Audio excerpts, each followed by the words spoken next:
Hi, so I've touched on this in another video where I talked about in my shoe hacks vid how to stretch your shoes, but I get asked about this all of the time, so I thought I would do a dedicated video on stretching your shoes at home. Now, the first tip was covered in the shoe hacks video, and it is using the magic of water expanding when it turns to ice. So all you need to do is grab some Ziploc bags from the kitchen, fill them up with water, well, not totally to the top, so you can still move them around a little bit, stuff them into the front of your shoes, then put your shoes into a plastic bag. No one wants dirty shoes in the freezer. Put everything in the freezer, leave them overnight, and then as the water expands when it's freezing, it will expand your shoes as well, and in the morning, your shoes will be slightly bigger.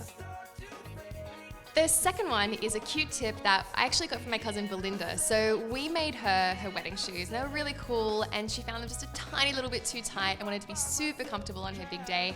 So she found some bottles around the house. I think she used the ones for removing nail polish, you know, they're kind of shaped like that, wrapped them in a face cloth and then shoved them into the shoes. Hers were peep toe shoes, so the bottles kind of poked out the end a little bit, left them, and they made her shoes just that little bit bigger that she needed. Now, just in case you can't find bottles that are right to put into your shoes, you can also use potatoes. I know it sounds super weird, but it kind of makes sense because they're kind of big and round and can be foot-shaped. If you have time and patience on your side, you can pop on 1 or 2 pairs of thick socks, put your shoes on, and wear them around the house. The good thing about this is that your feet are generally warm, unless you get really cold like me. Anyway, side note. So that helps leather to mold to your feet.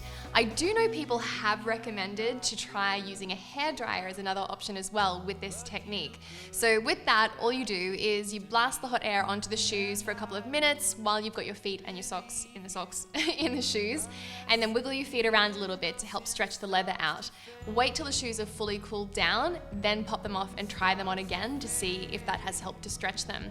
Now, caveat, I personally haven't tried the hairdryer technique, so if you have, I would love to hear your feedback in the comments below. Now, if you want to get fancy and you don't like using things just around your house, you can go and buy a shoe stretcher. And the way that this works is you spray a stretching spray onto your shoes. Yes, there is such a thing. You put the shoe stretcher inside of it, and then you twist until it feels like it's got a snug fit inside. Now, this is good for the length and the width of the shoes. Once you hit the snug fit, then you need to get your muscle on and twist it 3 or 4 more times to actually get the stretch. So leave them overnight and then see how they feel in the morning. Now, all of that said, I do know this video is about stretching your shoes at home, but obviously you can also take your shoes to a cobbler, which is a very convenient thing if you happen to have one nearby. Here in Australia, it'll cost you about $15 to get that done. I'm not sure of everywhere else in the world, but of course this is certainly an option. Now, one last thing. When you are buying your shoes, really be careful to make sure you get the right size. And you know, there are plenty of shoe brands, but especially I know this because of Shoes of Prey. I mean, we offer half sizes. We do sizes 2.5 to 15, that's American sizing.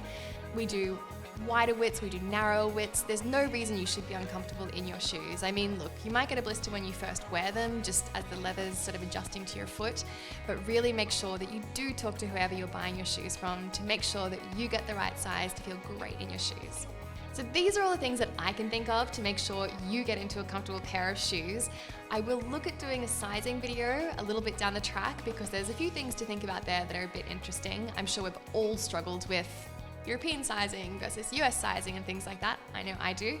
But for now, have you used any other tips for stretching your shoes at home? What are they? I'd love to learn from you, so please put them into the comments below. I hope you're having a great week in very comfortable shoes. And don't forget, do everything before you're ready.